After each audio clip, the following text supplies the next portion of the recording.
What's up, bookworms? This is Megan coming at you with another Cantina conversation. Today's episode features a chat with Linda Ambrus Broenniman. We are talking about her book, The Politzer Saga, that is available now. So this is a nonfiction piece, just generations of her family history, going back to before World War II, kind of just discovering that, she was raised as a Catholic, and in her late 20s, she discovered that her family is actually Jewish. And during the conversation, just finding out details about how they were her family, her relatives had been keeping secrets. Even decades later, they're still really secretive about some of the things that they had to go through to survive. And it was just really fascinating to hear about her family history and how she put all the evidence and stories together. It's really fascinating. I'll let you guys take a look. Here is Linda. Okay, so today we've got Linda Ambrus Broenniman. We're talking about her book, The Politzer Saga. That book is available now. Thank you, Linda, for chatting with me today. This book is fresh in my brain. There's a lot. There's so much going on. It's such a fascinating story, and I'm excited to dig a little bit deeper today. Well, Megan, thank you so much for having me. I really am honored to be on your show. Thanks so much. Oh, thank you. So to get started, can you share a summary of the book so that people can kind of follow along with the conversation? Sure, but before I do that, let me back up a little bit and tell you about the origins of the book. So, when I was 27 years old, I found out that what I thought about my family wasn't true. So, I grew up in a family of, my parents were Catholic Hungarian parents who had survived World War II and came to the U.S. in 1949, the December 1949, to start a new life. And we grew up in Buffalo. I was one of seven. And I thought, we had a great childhood, and here I thought I was the daughter of Catholic Hungarian parents. And then when I was 27, I accidentally found out that my father was Jewish. But at the time, I really didn't do anything about it, and it took me really until about 8 years ago to finally do something. And part of the instigation of that was in 2011, my parents' house caught fire. And miraculously, there was a box that was saved. And in it, and that box actually took a long time to finally make it to my doorstep, but about 5 or 6 years later, my sister sent me the box after finding it in the back of one of her closets. And when I opened it, I found documents and letters and photographs, and some of them were, from the late 1800s. And the documents and the letters were all in Hungarian, which I didn't speak. I tried to use Google Translate to translate it, and trust me, it doesn't work. Hungarian's a really tough language, but it didn't work. So I ended up having to find somebody that could help me out. And through a friend of a friend, I ended up collaborating with András Kazicki, who was just a brilliant sleuth. He was a Hungarian lawyer and sociologist and an amazing person. And we started really an 8-year collaboration learning about the stories of my family. And part of it came from the letters and the documents that were in the box, but then András would take these and just, that was the start of a long journey in which he found so many things, both, online. He would go to cemeteries. He would find these ancient registers. And he was just an amazing sleuth. And we pieced together the stories of 8 generations of my father's Hungarian Jewish family. So dating all the way back to the Austro-Hungarian Empire in the 1700s, and then really up to present day. And I'll be honest with you, Megan, I was not intending to write a book. I was really just trying to find out my family's history. And that, but as we started to uncover these stories, I realized my history was not up to par at all. And I went to private school, so you thought I would have a really good education, but no, I really needed to dive deep into reading history books and biographies of that time and so on. And so I needed a way to organize it and sort of understand these people in the context of their times. So the best way to do that was for me to write it, and that's how the book came about. And as Andras really, said, he said, this is a remarkable history of Hungarian Jews from the Austro-Hungarian Empire to present day. And these stories and the characters, I mean, they're almost like fictional characters. They're just amazing people of what they've lived through and how they responded and reacted. And so I thought, putting in a book was very a true gift to me. It was great for me, and as others started to look at it, they said, yeah, it was really something that needed to be shared. Yeah, I imagine it was therapeutic maybe to an Yes, extent. it was. Yeah. It really Yeah, was. just to like, I don't know, I can't imagine like the psyche that you were going through, like, or the context of the situation where you were like, wait a second, like in your late 20s, and you're like, okay. And then and then when you find out like the physical evidence, like the pieces, the photos, the messages, like it's here, this was real. I imagine that was just like you're like, okay, I gotta dig a little bit deeper and wait a second, there's something here. Otherwise, like I imagine it was gonna not leave you alone in your brain until You're you so right. pursued. Yeah. You're so right. But looking back on it, there's some regret there because my father kept these amazing people secret from me from a long time, and I think about my grandmother. So my grandmother left Hungary in 1956 after the 56 revolution, and then came to live with us, and she never said a word. And when I think about her, she was born in 1902, so she would have known some of these amazing characters. And had I been able to get some of the stories directly from her, it would have been, I think, so much richer and so on. So a little bit of regret Yeah, there. I guess it's just kind of like you gotta accept the what if. Like, oh, I could have gotten this commentary, or I could have gotten this little tidbits, these details a little bit more authentically, but then I don't know, I guess you just kind of have to deal with it and Exactly. because you use what you have, Yes. I mean, I can't, Yeah. on the one hand, it would have been nice, but I also now understand a little bit more about my father and why he felt a need to keep these secrets. So, Yeah, yeah. So like I got the impression that nobody mentioned anything about it to you, like even amongst, were there multiple family members that knew and it was kind of like an agreed upon secret, like nobody, like, okay, we're that's past, we're not going to talk about it. Let's move on. Don't tell the kids. yeah, Like, exactly. you Well, know. yeah, my father knew, obviously. My father and my mother would have known. My mother, I'm sure, knew everything because I think she read some of the source material actually.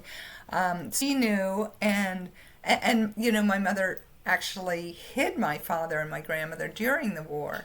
So my mother knew, my grandmother knew, and I know that there were other, visitors that would come visit us that my parents knew from Hungary, and I'm sure they knew, but there was this, wide kept secret. Nobody talked about it. And I think, part of it is nobody, that generation didn't like to talk about the trauma that they experienced during the war. But I think there was also more to it that, my father had lived through incredible anti Semitism, and I think also Mm, feared that it could reemerge. And here we are when we look at where we are today, yeah.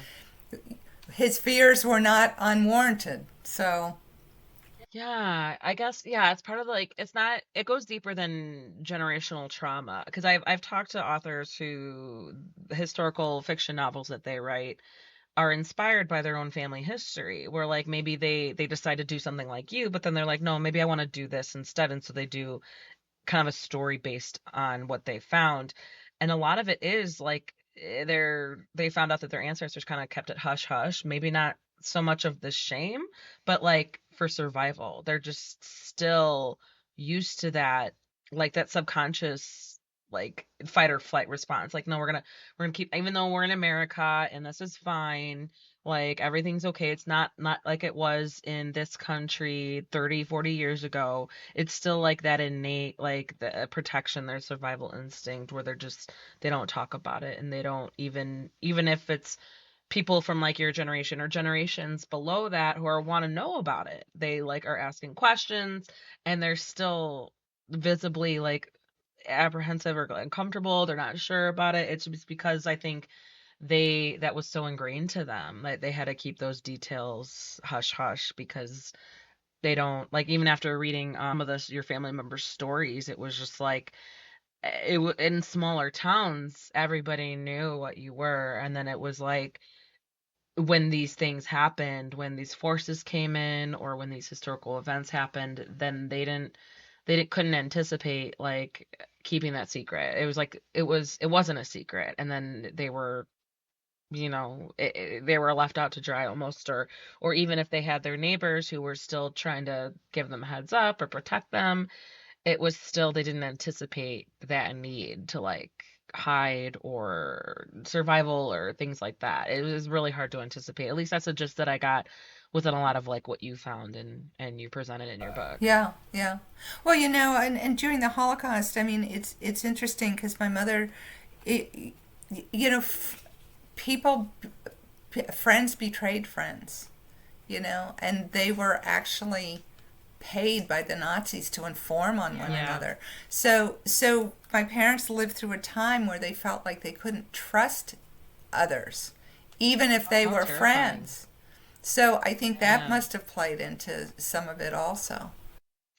So then they're like, their own kids are asking about it. They're like, Yeah, exactly. We're not going to go there. We're not going to talk you're about like, it. no, I don't have to tell you anything. Like, Right, right. yeah. Oh, it's just like so fascinating because you're not far off. I feel like your experience, it's just even as unique as it is and as horrible as your family's experience and interesting and fascinating as it is. I see a lot of parallels, not just from today, but from like people from like their ancestry is from like across the world too, where it's similar. Like I just spoke to an author where their grandmother lived in Korea when it was occupied by Japan, leading up to World War II. And it was so crazy because, like, that her grandmother's childhood is, they were already occupied, but then they had to, like, travel to Japan to get more, like, opportunities because they weren't available in Korea. And then they had a tingle with that identity. Like, they were like, well, they can pass as Japanese, but then they like had to switch between Japanese and Korean names, and it just reminds me of that, where they were like just survival, and they were trying to assimilate, and then they were like, it was so tricky where they couldn't get jobs because of it, and it remind like a lot of stuff that I read in your story, where it's just like they were building up businesses and they were successful, but then there were like political and societal obstacles where they were like not allowed to, just because they were Jewish. And like to me, that's just like that's a shame. Like present day of what I understand of it anyway, all that aside, it's a shame. At the very base of it, it's just like that I can't imagine that restriction on me having to go through that, And so reading it about it with your family's history, it was just like I just remember certain pages. I was just like it was kind of like building me up, and then I was like I was just threw I had my hands up, and I was like because I would get, like kind of like you're building it up, and you're like, oh yeah, this is what their life was like in this. They were successful. I think there was one family member of yours that stood out to me as where they didn't do well in school and they were bouncing around. They're like brothers who were like 10 years older than them. They were bouncing around like trying to figure out what to do with their lives because they weren't good in school and they couldn't like focus, but people just thought that they were lazy.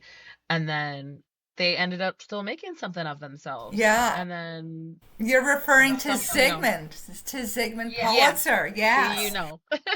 I imagine, you know, like even like what your 40 family members amongst your like family tree, you know, like exactly who. Yeah, so Zygmunt's such an interesting case too, because just as you Mm, said, and part of it was, his father, who was an amazing, Abraham was amazing. Abraham had 14 kids, and Zygmunt was the second youngest, and he died when Zygmunt was 12. So you think about, the impact of his father dying on him, I think, which is yeah. why he didn't do well in school, and then he gets bounced around to all of his older brothers, and they don't treat him very well either. But he learned his lessons, and Zygmunt became one of the most incredible entrepreneurs who really contributed to this explosion, the golden era of Budapest, building Budapest. And he was a banker, he was an investor, he invested very early on in automobiles and in railroads, and he became enormously wealthy. So here was this kid who everyone Yeah. thought was lazy and was a no good, but yet he becomes one of the most successful in the family. I know. It's so funny. It's good to know that like those trends are still like they transcend like generations. It's just like don't write him off yet. You never know. Like maybe he just doesn't do good in a classroom setting. It's like, yeah. Yeah, we're all just people, right? And just as you said, history repeats itself, and I think Yeah. we all go through, similar kind. Many of us go through similar kinds of things. So he lived back in the 1800s, and I think died in 1920. And here you still see so many examples of the same kind of behavior. So Mhm. yeah, we're Mhm. all just human. It's a little comforting, and then it's a little bit telling because it's just like what not only generations but like across the world. Yes, It's exactly. like it's just humans. It's just human nature, and it could be genetic or it could just be human nature and all that. Because I think I related to him a little bit because even though I always did like well in school, I think I can just understand that on that level where he not only did he have like like family stuff to deal with and because at a certain age it's like your brain is developing and the stress that you're under will alter your brain development and how you're developing as an adolescent and it's so crazy because it has so many implications for I mean I'm not going to jump down any rabbit holes here but you get the idea where it's like it can affect how you live your life and how you learn and how you regulate your emotions and your education and your knowledge based on any trauma that you may or may have not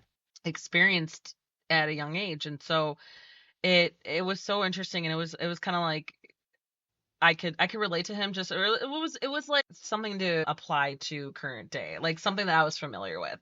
So it's just like, okay, I get you. Yeah, Like yeah, exactly, yeah, exactly, yeah, and he was an amazing guy too. I mean, he titled it Our Family History, and so that's where we got a lot of the early stories.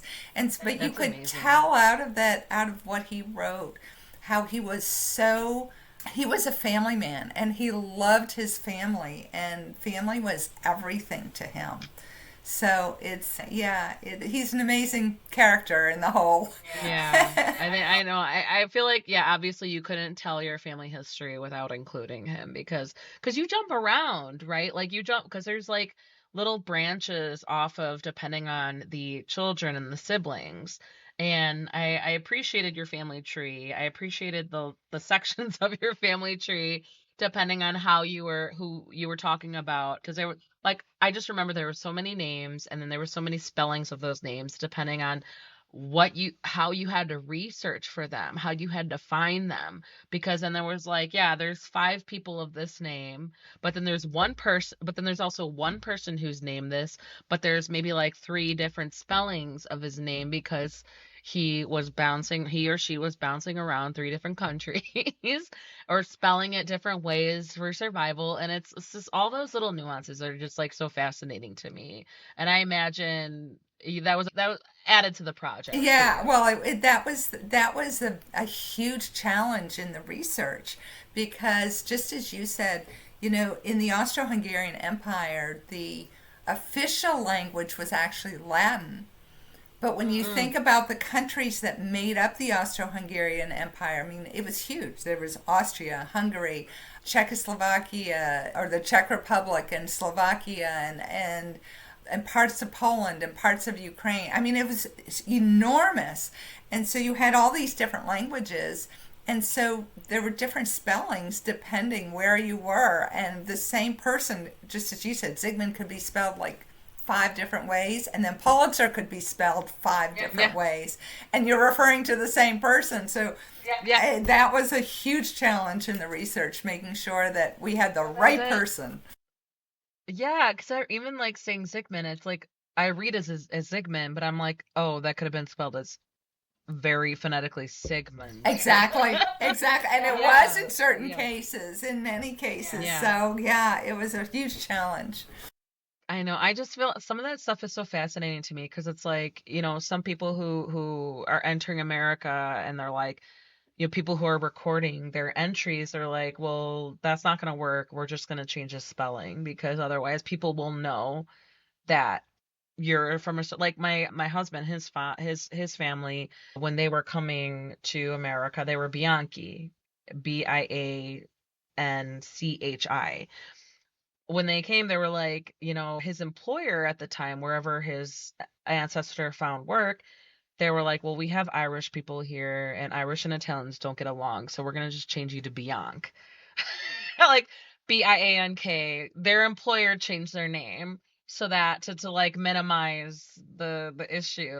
And so if you look on like yeah, if we look because I remember we went to Italy like a 2 week long trip to Italy and we met up with some of their families and it was interesting because they kept track of their stuff like all their family trees like your family had or well you had to dig into it but they say similar thing where there was like one or two people who were diligently keeping track of it and it was just crazy to see how okay like what where does that lead us to like where does that lead you guys to how far back can you go and it's I imagine with Jewish family it was so much more complicated because I remember speaking to a black woman who she wrote like a kind of a time travel historical fiction. It was based on where she found out that her like ancestor like her great great grandmother or whoever that appropriate level was who had she learned about her because she had once she was freed she purchased land she purchased property and when she was talking about it, she was talking about how hard it was for her to find any other relatives because there was a point where there's no records because they were just considered as property. They weren't considered as people. And so like reading a lot of what you found out in your family history reminded me of that, where there's just no record of it because of marginalization and just history and And destruction. Yeah, purposeful destruction of the records. exactly. I mean, I think I was a little bit lucky in that a lot of my relatives were lawyers, and so they ended up making copies of some of the important like documents because they had to. There were so many times, like in 1938, they had to prove that they had lived in Hungary for X number of years. Otherwise, as a Jew, they could have been Mm. expelled. And so there were times like that where they just had to keep repeating and proving that they were who they were and that they had lived and paid taxes and all of that. And so, as lawyers, I think they kept some of those documents, and those are some of the documents that I found in the box. Okay. That's so cool. I imagine that was so exhausting for them. Very exhausting, very exhausting. I mean, there's one letter I found that my great grandmother and it was really a sad letter. It was she had to she contacted the rabbi from a town where her husband was from, which was maybe about an hour south of Budapest.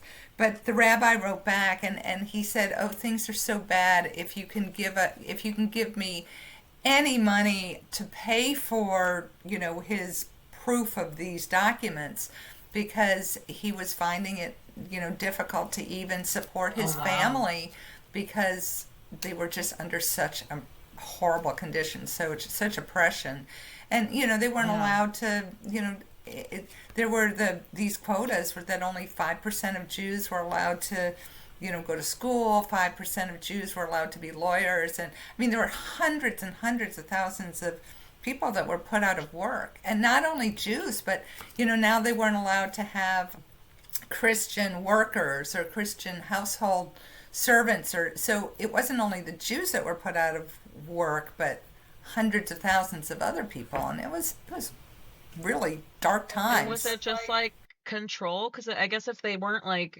targeting a specific group and they were just Well, the Nazis picking were picking and targeting choosing. Jews. They were targeting Yeah. Jews, so they did. But what happened is, a lot of Jews had, like my great great grandfather Ignaz. He had a housekeeper for 27 years that he had to let go. So things like That's it's the so ripple effect, heartbreaking. right? Yeah. But I read some of that where like they built, like I mentioned before, where they're building up their wealth and they're building their life, and then they have to be resourceful to like hide. And I think one of your first stories early on where he just refused to give any information and he was died from torture, and that was like so heartbreaking because it was just like, what do you do? It's just like he must have like resolved like, I'm gonna, if I'm gonna die, I'm not gonna give them anything. It's like that which is so important and so brave, because any person who could be like I said, fight or flight, like they could survive.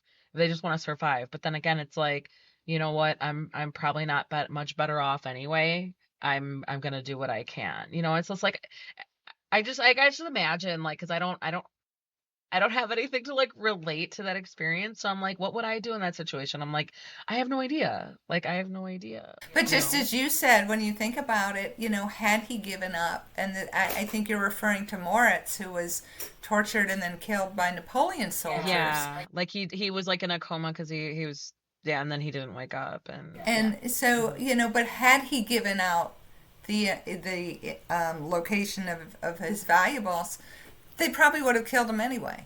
So Yeah, you're absolutely right.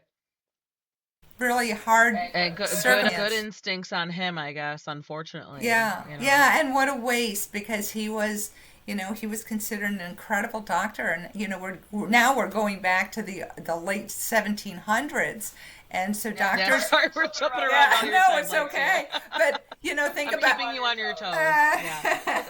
Uh, doctors were few and far between, and he was considered, one of the best. And people used to send their carriages from Vienna to bring him so he could take care of them. So, what a waste. I mean, he sounded like It just an was. incredible man. And Because I medical practice was a kind of a trend in your family. It was, yeah. yeah, Yes. to say the least, right? Yes. And so, yeah, and it's everybody, no matter what, like that's one thing that my dad always taught me. He's like, any field you want to get into, like everyone's gonna need to be fed, everyone needs to get taken care of. So like health and food are solid bets. It's and healthcare, it's so important. It's like, unfortunately, as politicized and bureaucratic it's become, at the end of the day, it's such a good skill to have, just to like know. Yeah, and it's like I'm lucky enough to have some friends who are in the field, and so without even thinking, I'll be like, hey, like, like I'll reach out to them. And so like I imagine, like what you just kind of echoing off of what you said, it's a loss. And it sounded like a lot of people in your family, at least from what you gathered and you put on the page, they were resilient and they were kind and they were like determined and they had all these admirable qualities. And for them to just, the world to miss out on those contributions because of some, pardon my French, some bullshit like prejudices, some bullshit drama that people just make up, and their quest for power. And it's unfortunately, it's just like what we've seen time and time again across the globe. It's not like isolated to Europe, it's not isolated to America. It's so like you can almost pinpoint like any point. You could pick a point in history, you could pick a point on the map,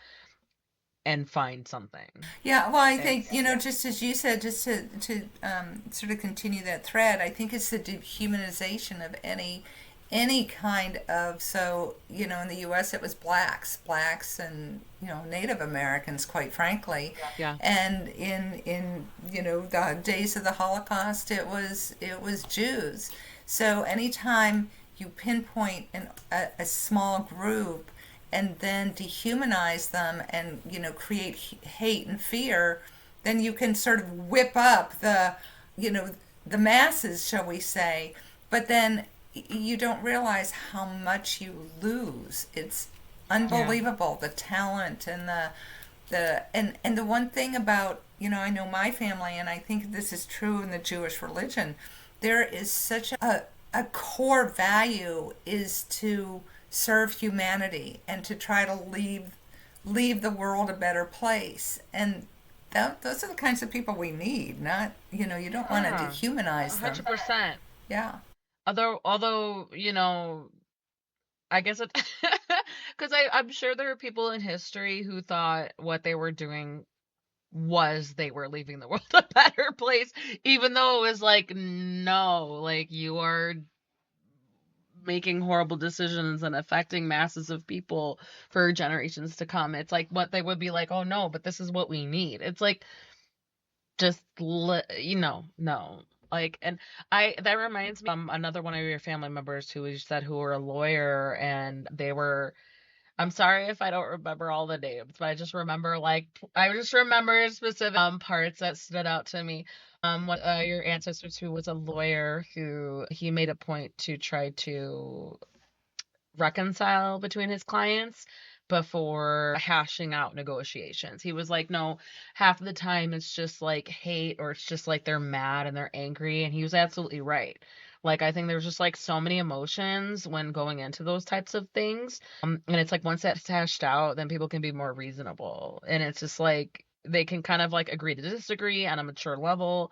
And so I thought that was like that's something that stood out to me. It was one of your family members who was like a lawyer who did that. I was like, we need more people like that too. Yes, I mean he was an amazing, amazing person, right? So that was Ignaz Misner, and he was my Mhm. great great grandfather, and he was born, I think, in 1856, I think, and he died at the age of 99. And who knows if he would have lived longer, but he died of starvation in the ghetto Mm, after, mm. and when you think about him. That's remarkable. Like, it wasn't like natural causes. Like, no, he. No, no, not at all. And That's wild. literally 10 years before that, so in 1934, he died in 1944. In 1934, he had been celebrated and honored because he was one of the founders of the Budapest Bar Association. So he had become a lawyer during, the Austro-Hungarian Empire, when, it was still the empire. And then he was largely, after World War One, when the empire was split up, he was largely responsible for a lot of the foundational laws for Hungary. And so you have this man who was celebrated and so on, and then 10 years later he dies of starvation in the Jewish ghetto. Was he the one that was like he had dementia, and then he was they were kind of passing him around, and then he was found wandering. Yes, Oh, yeah, yeah.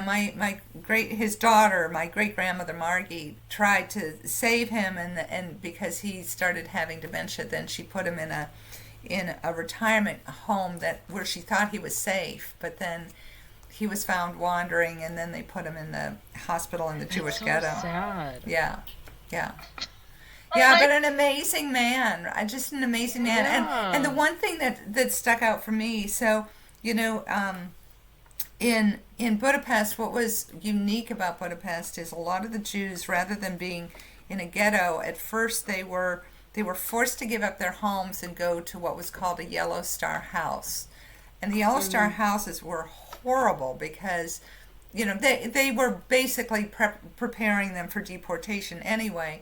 But what happened is, really, either mothers and young children or the elderly lived there because all the young able-bodied men and women were in forced labor camps, and they were constantly harassed by the Arrow Cross and really suffered such deprivation and starvation and so on.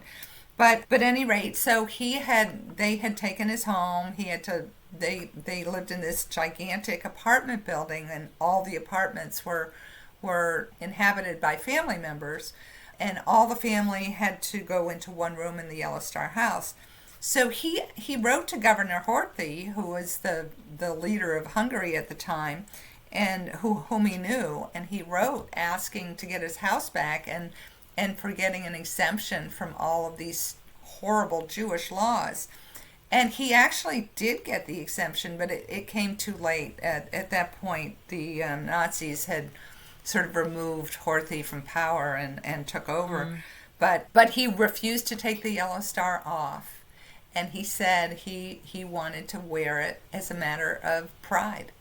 And so that sort of said so much to me about he had such faith and core values, and he really believed in truth and justice, and just an amazing man. Amazing man. Yeah, no, absolutely. I remember, yeah, that was definitely one of the points that stood out to me where he was just like, it would have, where I imagine most people would have been like, okay, good, I don't have to wear this anymore. He was like, no, everybody gonna know.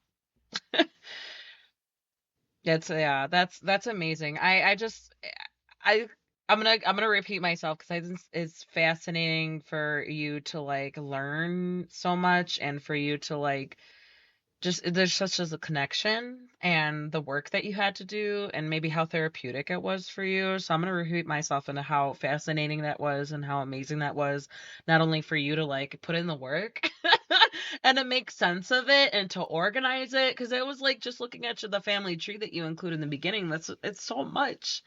It's so much. And then to be like, okay, at what point, did they convert and then why and then who didn't convert and that was a thing and that was just because it was funny while I was like running my errands and stuff earlier. No, it was like yesterday, I think. So I do, wine tastings as like part of my like me time. And then I like they know like a Cooper's Hawk. I don't know where you're from, but I'm like in Chicagoland. I'm So outside of Washington D.C. okay. Okay. Oh my God. So you like gold mined of of anything you maybe ever want to know. So I will like do these, I go there once a month because I'm like a wine club member. And so they like when they know that I bring my book and I have my wine tasting and I'm good to go. Like just don't worry about me as long as we're all on the same page. And a couple of them are readers. And so they're like, what are you reading? What are you reading? And I was telling them about your book, The Politzer Saga, and I was like, so get this. So I was describing it how I was like, she found out her family was Jewish when she was in her late 20s, and then like, but she was raised Catholic, and then some years later, some decades later, she found there was a house fire, and she found some, physical evidence, photos, materials, documents, all of that. And then she went back and searched for it. And this is like her project that she came up with. And everybody like who I talked to, either like my wine pourer or like the manager, they were like, that is so crazy. That's fascinating. Oh, cool. Like they were all about it. They were like, I got so much good energy, like so many like positive responses when I was telling them because they're like, what are you reading? Oh, that makes And me I feel told them so about it. Yeah. good. That really Yeah. makes me feel good. No, Thank you. they're like, oh my God. They were like, I could see their face light up when I was like, okay, then she found out she was Jewish. Like, so it's so cool to like see all I forget no, never mind. I forget where I was going off on a tangent, but it was just so cool to like tell people about it and they were like, "What?" And so I imagine that's like an extension of what you were feeling like throughout all your research, all that every step of the way and trying to figure out how to like, okay, how do I structure this? How do I organize this? Like what makes sense? What doesn't make sense? That kind of leads me. I know we're like, I'm going to backpack all over that. Regarding your research, and I know there's a lot to pick from, what stands out to you as like the maybe most surprising or the most fascinating that that you learned You know, while researching? that's such a hard question because I think it's going back and just the fact that each and every one of these characters had such they lived through such cataclysmic events, right?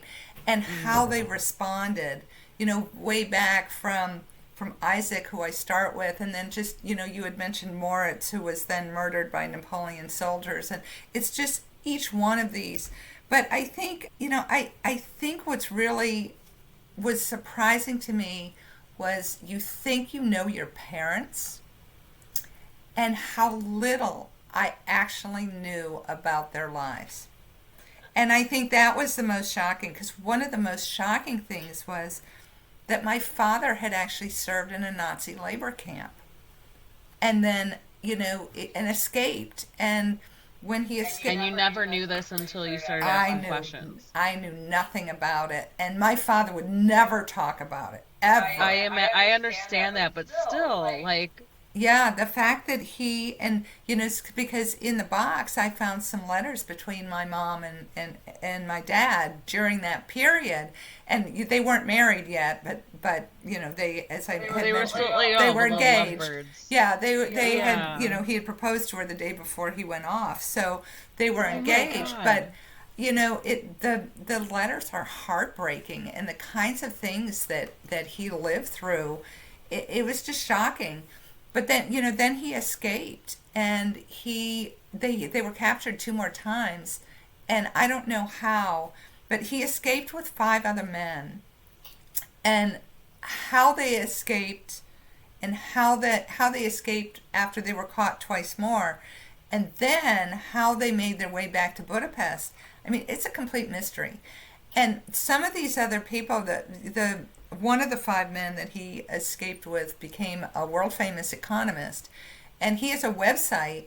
And also on his website, also he says is we were in the labor camp, the labor camp got bombed, and by miracle we survived and we escaped. And that's all he would say. And these guys must have had a pact because they never spoke about it. And Maybe this they did something they're not proud of, yeah, well, and who yeah, knows what happened? I'm sure right, they yeah. faced some more incredible trauma. But what's interesting is so the economist's son became, they call him the Hungarian Bob Dylan. Apparently, he was an incredible musician and very popular. And then one of the other gentlemen he escaped with became a world famous pianist who was known for his Liszt and Beethoven performances. And his son actually reached out to my dad and said, "Could you tell me more?" And, you know, again, there was this pact of Oh, silence that they wouldn't oh, go there. So it's really interesting. But I do want to tell one story if you still have some yeah. time because this is this is one story I learned, and to me it's just an incredible story. So somehow so you have these six men, somehow they got food, not food but money and clothes, and were on the train back to Budapest, and they ended up sitting in the same car as a Nazi soldier. Now, all of these guys were very well educated. They all spoke German. So they're having this great conversation with not this Nazi soldier, right? So when the officer came in to get their tickets, he didn't disturb them because he figured, oh, they're with a Nazi soldier, so that was probably something that saved their butt. But when they arrived in You can Budapest, swear, it's okay.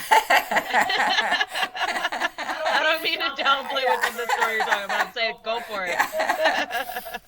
but when they arrived in Budapest, the Nazi soldier turned to them and said, "I've really enjoyed this conversation. It's been a great conversation," and said, "I wish every Hungarian was just like you." So he knew. He didn't know. He had no clue that they were Jewish.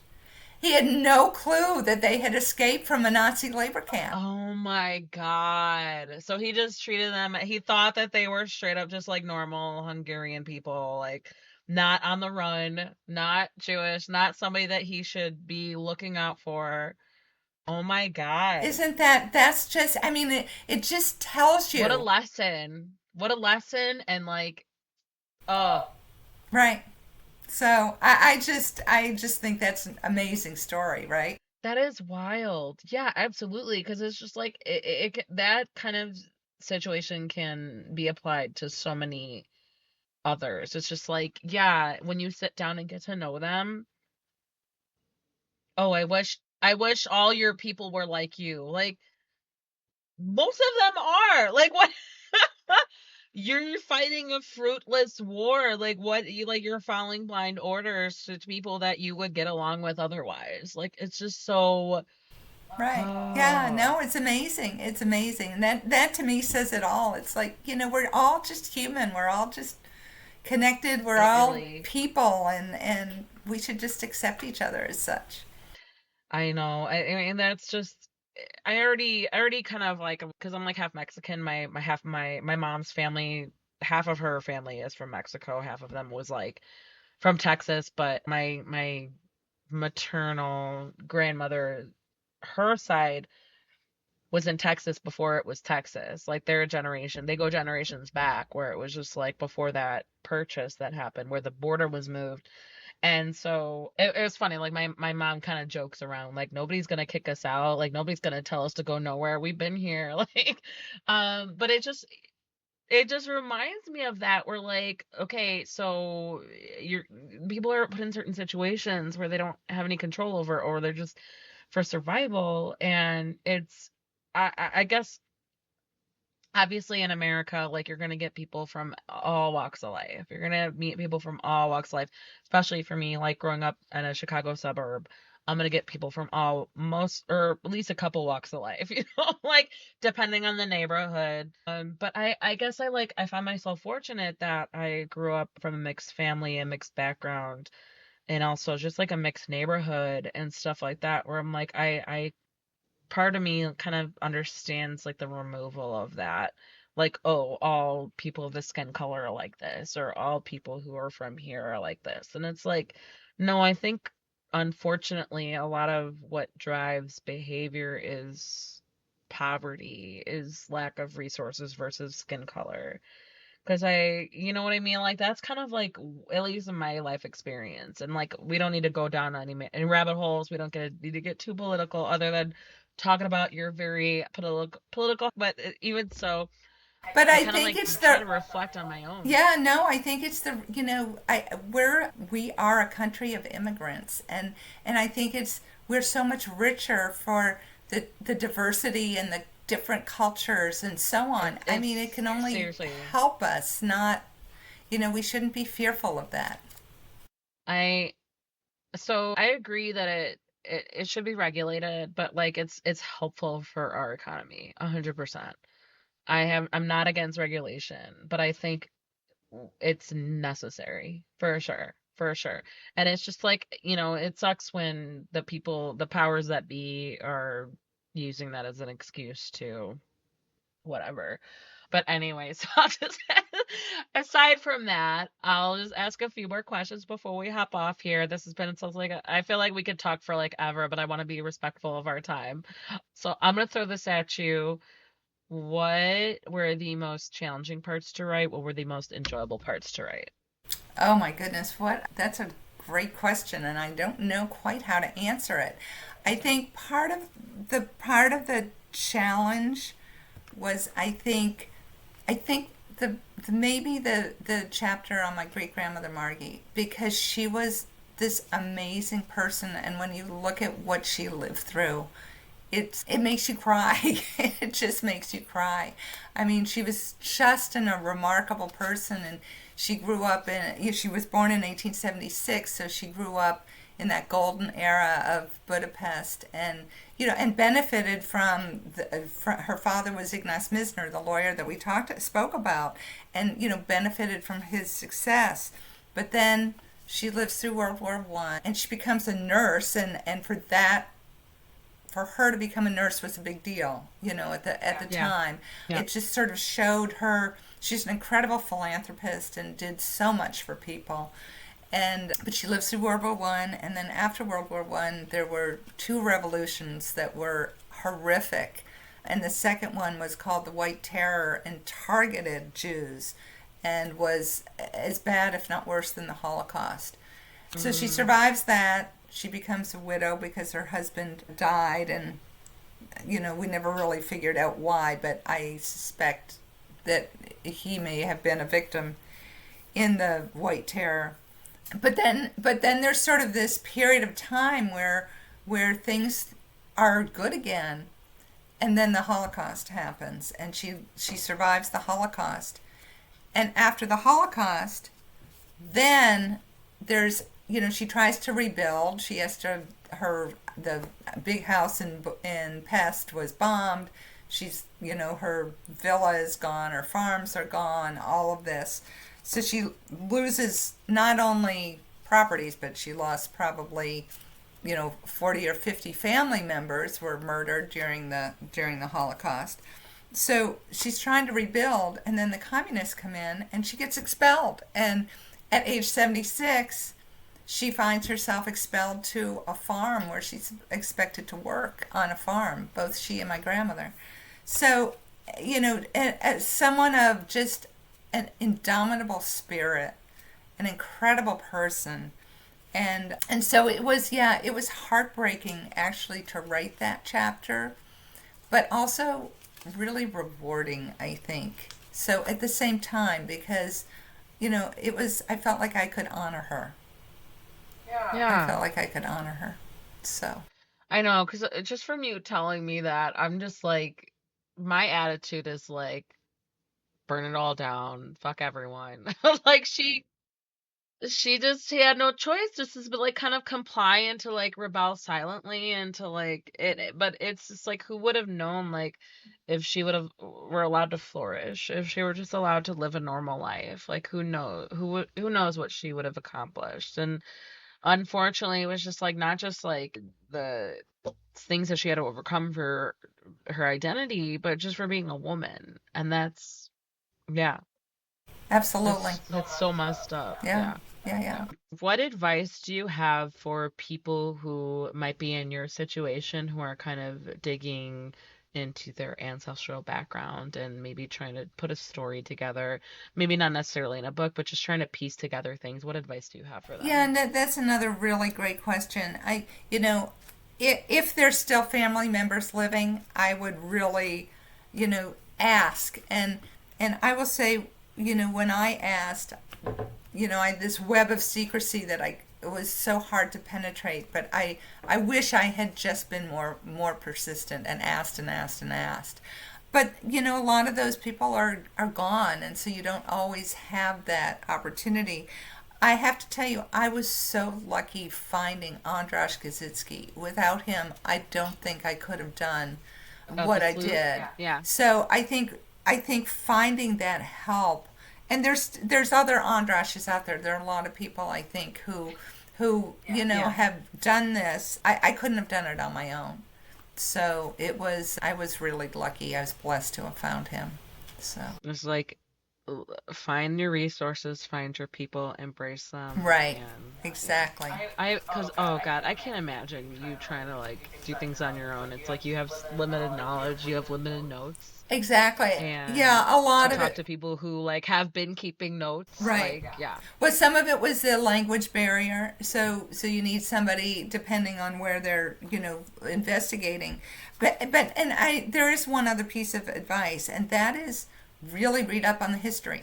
Because I think when you know understand more of the history and what was going on and why people made certain decisions, I think it's really helpful to really Oh, understand that absolutely. context. So history's so Absolutely. important. I think that's maybe what we miss in traditional history lessons is like the context. Right. Like I mentioned earlier, the psyche, like Exactly. we're like yeah, we get information about how events happen, but it's like to one specific person or family's experience is like how it affects them, and then you can like relate to that. You're like, okay, yeah, you're looking at like my parents and my brother, or my parents and my brother and then their kids. It's like you can like kind of put it yourself in that situation to be like, oh shit, like this is you have to worry about them and they have to worry about you and they're keeping secrets from you, but then you kind of understand why. And then like 40 years later they're still keeping secrets. It's like, Yeah. it's like it's so helpful to learn that the context. You're absolutely right. Yeah. 100%. So, Linda Ambrus Broenniman, what is next for you? Are you working on anything that you could talk about? Well, it's really interesting. When I wrote the book, I actually wrote a lot more than what got published. And I had worked with an editor, and the editor said, "Well, this is really two books, so you need to split it apart." So at some point, I will You're go like, back. what? I'll go back and sort of say, "Okay, let's put together that second book." So yeah, yeah, Okay. Oh, that's exciting. So you're back to the drawing board trying to figure it out. Yeah. exactly. Yeah, perfect. Okay, so the Pulitzer Saga, that book is available now. Linda, thank you so much for sharing and for being authentic and for your like you remembered everything that I mentioned. I was like, okay, what about this? And you were like, yeah, I know what you're talking about. Like that's so much. It's so much to remember, but I recommend this to people who can share your history, your background, or anybody who's just kind of curious about nonfiction in this period appropriate history. Well, even though it spans generations, I recommend it. You're a good storyteller. You were able to figure it out and to put it on paper. And when and if you figure out how to how to do your next one, feel free to come back. I'd Oh, love to thank chat you. again. Thank you, Megan, so much. I really enjoyed our conversation. Thank you. And there you go. That was Linda Ambrose Broenniman talking about her book, The Politzer Saga. That book is available now. Check out the show notes where you can find links to purchase the book online, um, where you can find Linda online, where you can purchase the book as well. Please do find Cantina Book Club online and on social media, cantinabookclub.com, if you want to check up on book reviews or see anything else that is coming out of the blog and the podcast. Rate, review, subscribe while you're finding your favorite podcast player and the books and all that good stuff. It really does help everyone out. And as always, thank you guys so much for listening.